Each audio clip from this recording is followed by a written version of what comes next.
Howdy do! Hey, this is my first beer of this very warm Saturday. And I am popping you're never going to believe this, I'm popping a Hamm's. Why am I drinking a Hamm's? Well, why the hell not, yeah? Well, it's about 100 degrees out there, it's hot. I actually picked up a 6-pack of these Tall Boys the other day.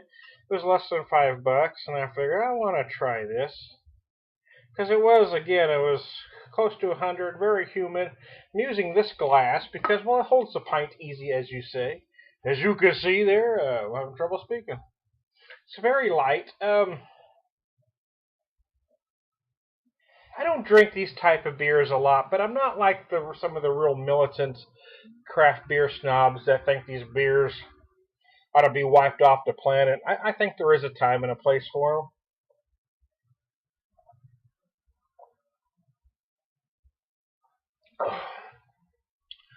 them. Well, I'm not going to convince you it's good or has a lot of flavor. It is, it is refreshing. I got this one just to the brink of freezing. Like I said, I just came in from outside. It's hot. And this one does what it's supposed to do, which is be refreshing. Now, it doesn't have great flavor. It's not terrible either because there's not enough flavor in this to say it's terrible.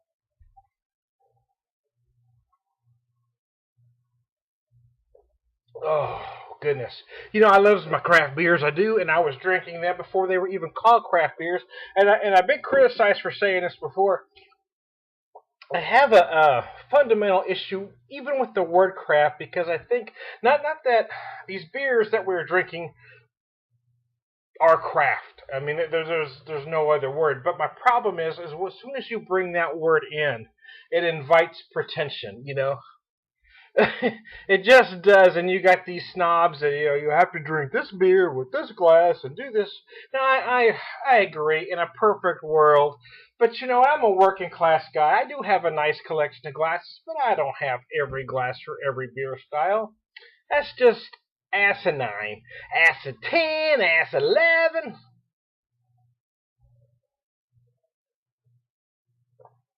Oh. And it's not realistic for folks with family. It's just not. You should be able to enjoy your beer without being criticized you're pouring it wrong or putting it in the wrong glass. Just enjoy the beer you want any way you want it.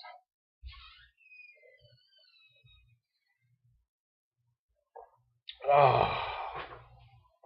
And here you go. Yeah, I just bought this because, well, more curiosity than anything. But, it is very hot.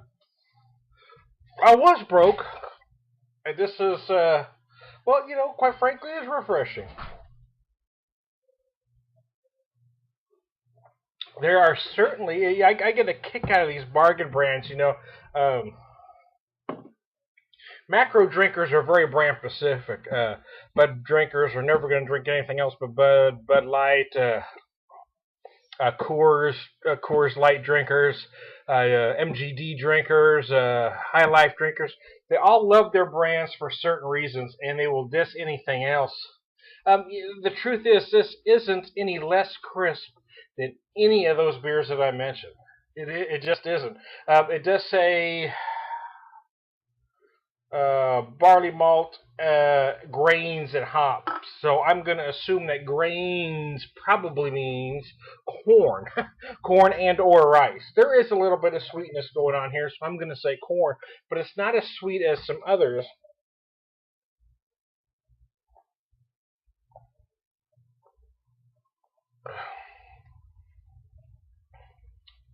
I will say that I'm giving it a pretty good treatment with a good glass here, but I will say that it is the carbonation pops better than most macros. It's just not terrible.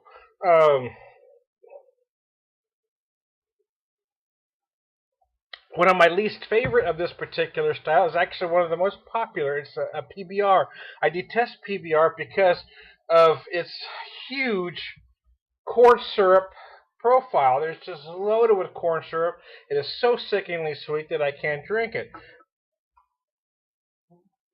This one does contain corn, may contain corn syrup. I don't know. It's also brewed by Pabst, but I find it to be a much cleaner, crisper product.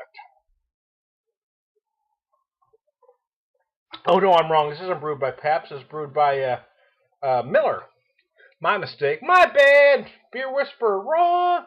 I thought it was brewed by Pabst. Actually, it's a Miller product.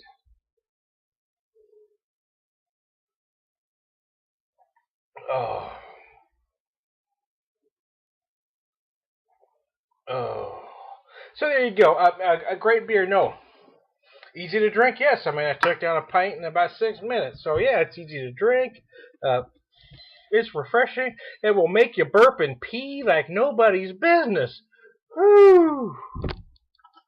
Hamms. What was their slogan here?